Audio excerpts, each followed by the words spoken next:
اعوذ باللہ من الشیطان الرجیم، بسم اللہ الرحمن الرحیم۔ جی میرے اسلامی بہن بھائیو، آپ لوگوں کا کیا حال ہے؟ امید ہے کہ آپ لوگ خیریت سے ہوں گے۔ اللہ تعالیٰ آپ لوگوں کو سدا خیریت سے ہی رکھے اور آپ کی زندگی میں سدا مسکراہٹیں اور خوشیاں ہی بکھیرتا رہے۔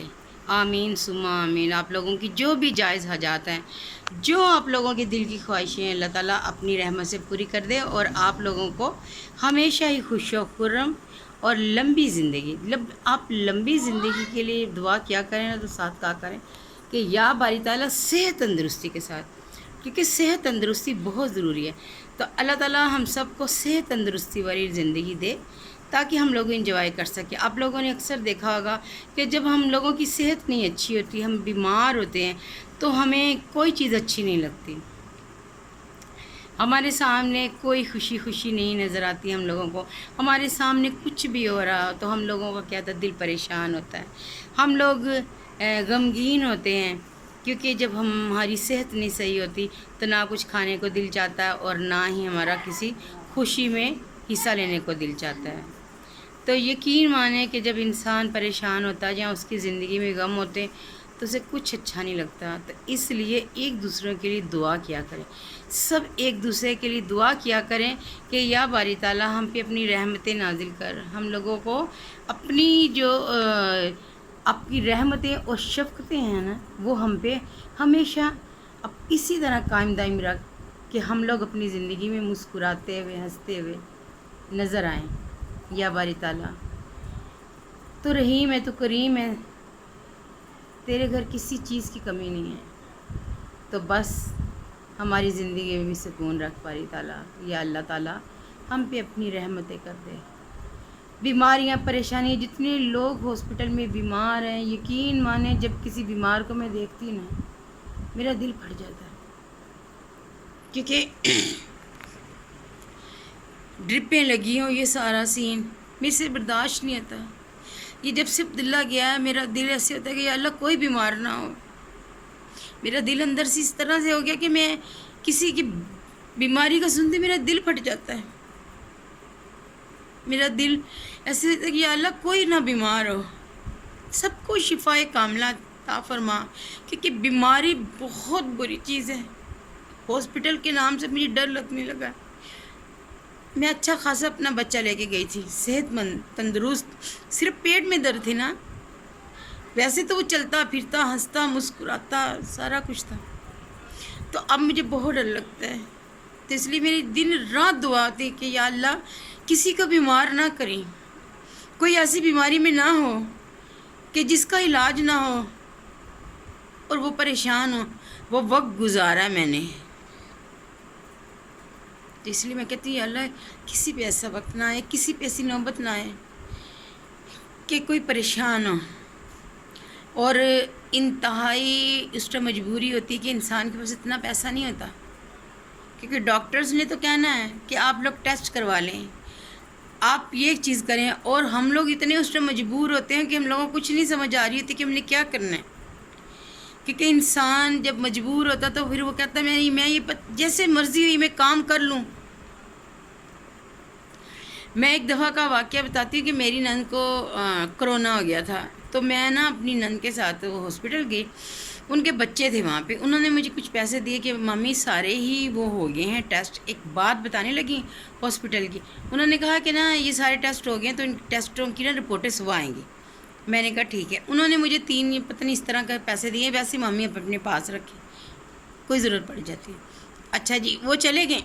تھوڑی دیر بعد ایک نا ڈاکٹر آیا، انہوں نے کہا لکھ کے دے دیا مجھے ٹیسٹ کہ یہ اپنا ٹیسٹ کروا لیں۔ میں نے کہا جس ڈاکٹر صاحب سارے ٹیسٹ ہو گئے ہیں، کہتے نہیں جلدی کریں، اس ٹیسٹ کی بہت ایمرجنسی میں ضرورت ہے، یہ تو چاہیے۔ ہاں ٹھیک ہے، ہم سروس ہاسپٹل میں تھے، میں نا سڑک کراس کر کے ادھر گئی، کہہ رہے جی جو ادھر لیبارٹری ہے نا آپ ادھر سے ٹیسٹ کروائیں۔ ادھر گئی، میں نے ان کی بیٹی کو فون کیا تو اس نے کہا مامی آپ جا کے پتہ کریں کتنے کے ٹیسٹ ہوتے ہیں۔ وہ میں گئی تو انہوں نے ٹیسٹ بہت مہنگے بتائے، میرے پاس اتنی اماؤنٹ نہیں تھی۔ میں نے پھر ان کی بیٹی کو فون کر کے کہا، اس نے کہا مامی آپ نا اور دوبارہ جا کے کہہ دیں کہ نا آپ اتنے ٹیسٹ لے لیں اور صبح میں 11 بجے آؤں گی نا تو میں پیسے دے دوں گی۔ میں دوبارہ سڑک کراس کر کے گئی تو انہوں نے کہا نہیں جی پیسے تو ہمیں ابھی چاہیے، ہم اس طرح سے ٹیسٹ نہیں لیں گے۔ انہوں نے مجھے سیمپل بھی دیا نا بلڈ کا کہ آپ جا کے یہ جمع کروائیں اور ٹیسٹ کروائیں۔ میں واپس آ گئی۔ میں واپس آئی تو میں نے کہا ڈاکٹر صاحب وہ تو کہہ رہے ہیں کہ نہیں ہونا، تو انہوں نے کہا چلیں ٹھیک ہے۔ میں نا دوبارہ گئی اوپر ادھر ہی، تو وہ جو ڈاکٹر صاحب تھے نا تو وہ تو چلے گئے، لیکن وہاں پہ ایک اور لڑکا آیا تو اس نے کہا کہ آنٹی آپ پریشان ہو رہی ہیں کہ ٹیسٹ کروانے، آپ اوپر آ جائیں میں آپ کو بتاتا ہوں۔ میں سیڑھیاں چڑھ کے اوپر گئی۔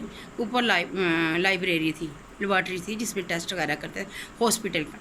لو جناب جی انہوں نے نا میرے سے لے لیا۔ جب انہوں نے میرے سے لیا تو کہنے لگے کہ نا یہ آپ نا ہمیں چیک کروا دیں، یہ اگر باہر 12,000 کے نا تو ہم آپ کو نا 6,000 میں کر دیں گے۔ تو میں نے کہا کہ اس طرح کیسے ہو سکتا ہے جو باہر ہے؟ نہیں ہم نا آپ کو سستے میں کر دیں گے، آپ ابھی پیسے جمع کروا دیں۔ میں نے کہا جی میرے پاس اتنے پیسے نہیں ہیں، تو ویسے بھی اچھا میں نے کہا ٹھیک ہے آپ یہ انہوں نے کہا کہ آپ کے پاس جتنے پیسے نا آپ ہمیں جمع کروا دیں تو باقی صبح دے دیں۔ میں نے کہا ٹھیک ہے، میں نے نا ان کو دے دیا، لیکن ایک دم سے میرے دماغ میں بات آئی، میں نے کہا مجھے کوئی رسید تو دے دیں نا، کوئی رسید دیں مجھے پتہ چلے کہ میں نے آپ کو پیسے جمع کروائے۔ انہوں نے کہا کہ نا رسید نہیں ہے ہمارے پاس، رسید نہیں، آپ اسی طرح آپ کو مل جائیں گے۔ آپ نا اس آدمی نے میرا اپنا نام بتایا، پتہ نہیں کیا تھا، آپ یہ کہہ دیجیے گا تو آپ لوگوں کو ٹیسٹ مل جائیں گے۔ لو جناب جی میں نا واپس سے چلی گئی۔ میں نے کہا نہیں میں تو اس طرح نہیں، کیونکہ میں نے کہا میری اپنی ذاتی رقم ہوتی تو میں دے دیتی، یہ تو میں کسی کی، آپ مجھے پروف دیں گے رسید ہوئے گی تو میں پھر جمع کرواؤں گی۔ انہوں نے کہا نہیں جی اس طرح سے تو نہیں ہو سکتا، تو آپ نا رسید نہیں ہے تو آپ لے لیں۔ میں نے کہا نہیں، پھر میں نے اس طرح سے نہیں کروانا، آپ نہ لیں جی۔ صبح جب مارننگ ٹائم آیا ڈاکٹر انہوں نے جناب جی وہ ایمرجنسی میں تھی، ان کو ایمرجنسی میں سے انہوں نے جا کے نا تو ان کو وارڈ میں شفٹ کر دیا، اور دوبارہ کسی نے ان ٹیسٹوں کا پوچھا بھی نہیں۔ یعنی کہ ہر ڈاکٹر ہر بندہ ہاسپٹل میں آپ کو بیوقوف بنانے کے لیے تیار ہوتا ہے، اور ہم لوگ اتنے مجبور ہوتے ہیں، ہم لوگ اس ٹائم تیار ہوتے ہیں کہ ہم مجبور ہیں کہ ہم نے یہ ٹیسٹ پتہ نہیں کتنا، اگر میں ٹیسٹ پیسے دے دیتی وہاں پہ میرے پاس اماؤنٹ ہوتی، میں جو سامنے لیبارٹری میں گئی تھی سڑک کراس کر کے، تو کیا میں نے دینے نہیں تھے؟ میں نے پیسے دے دینے تھے، کیونکہ وہ مجھے پتا تھا کہ چل صبح ان کی بیٹی آئے گی تو مجھے پیسے دے دے گی، یا چلو کوئی بات نہیں، یہ بندہ سوچتا ہے کہ ضروری ٹیسٹ ہے۔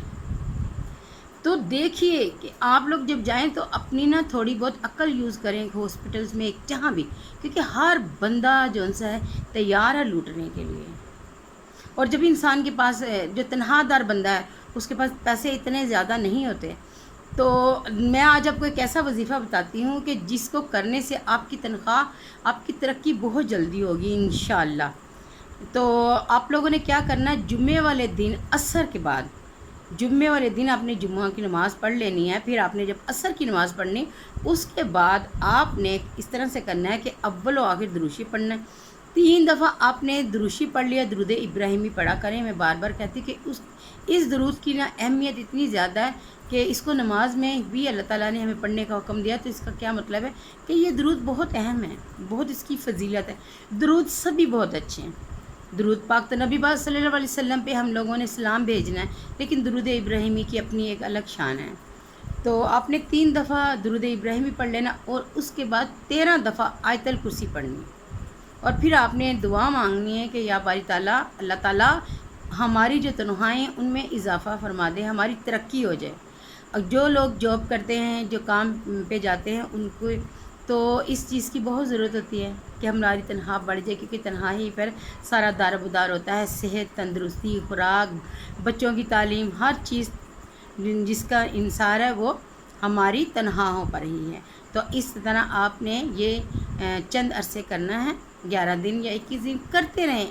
اس میں کیا ہوتا ہے، آپ نے پڑھنا تو کیا جمعے والے دن ہے نا، 11 جمعے پڑھ لیں، یعنی کہ پڑھیں تو دیکھیے گا اس سے بہت جلد، بہت آزمودہ اور بہت ہی زیادہ مجرب یہ عمل ہے کہ آپ نے جمعے والے دن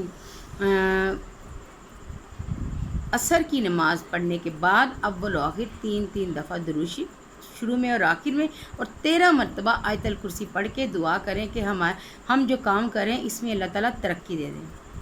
تو ضرور اللہ تعالیٰ جب ترقی دے گا، جب پیسے ہوں گے تو پھر سارے ہی معاملات زندگی کے صحیح ہو جاتے ہیں۔ میرے چینل کے لیے پلیز آپ لوگ جس طرح کوشش کر رہے ہیں نا اسی طرح سے بار بار دیکھیں میری ویڈیوز کو تاکہ میرا ٹائم واچ جو ہے نا واچ ٹائم بڑھ جائے. تو دعاؤں میں یاد رکھیے گا. ملتے ہیں پھر کسی نئی ویڈیو میں. اللہ تعالیٰ آپ لوگوں کا حامی و ناصر ہو. جب بھی گھر سے نکلا کریں آیت الکرسی پڑھ کر اپنے اوپر دم کر لیا کریں. تو جب بھی آپ جائیں گے تو آپ دیکھیں گا کہ اگر کوئی خدا نخواستہ کوئی ایکسیڈنٹ، کوئی شیطان یا کوئی چیز آپ پہ برے اثرات نہیں آنے دے گی. یہ جنوں بھوتوں سے یا شیطانوں سے ہم لوگ بچے رہیں گے. آیت الکرسی کی بے انتہا اہمیت ہے. میں نے ایک ویڈیو بھی آیت الکرسی پہ ڈالی ہوئی ہے اور یقین مانیں وہ سچی اور میرا بہت ایمان ہے. آیت الکرسی آپ کہیں جا رہے ہوں گے تو آپ کوئی آپ پہ وار بھی کرنے آئے گا، کوئی آپ سے دشمنی نبھانے آئے گا تو اس کو آپ نظر نہیں آئے گا. میں جب بھی عبداللہ واحد جاتا تھا نا تو میں نے اس کو کہنا آیت الکرسی پڑھ کے عبداللہ اپنے اوپر پھنسا. اور عبداللہ نے دور تک موٹر سائیکل لے کے جانا اور میں نے وہاں پہ کھڑی ہو کے اس کو آیت الکرسی پڑھ کے نا پھوکے مارتے رہنا. اپنے بچوں کو جب باہر نکلا کریں تو ان کو آیت الکرسی پڑھ کے نا حصار کر دیا کریں کہ وہ اللہ کی پناہ میں رہیں.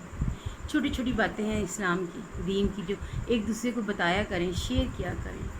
اس سے محبتیں بڑھتی ہیں، خلوص بڑھتا ہے اور زندگی میں تلخیاں کم آتی ہیں. اللہ تعالیٰ ہم لوگوں کا حامی و ناصر ہو. اوکے جی، بہت ٹائم آپ کا لے لیے. اللہ تعالیٰ آپ کو خوش و خرم رکھے. آمین ثم آمین.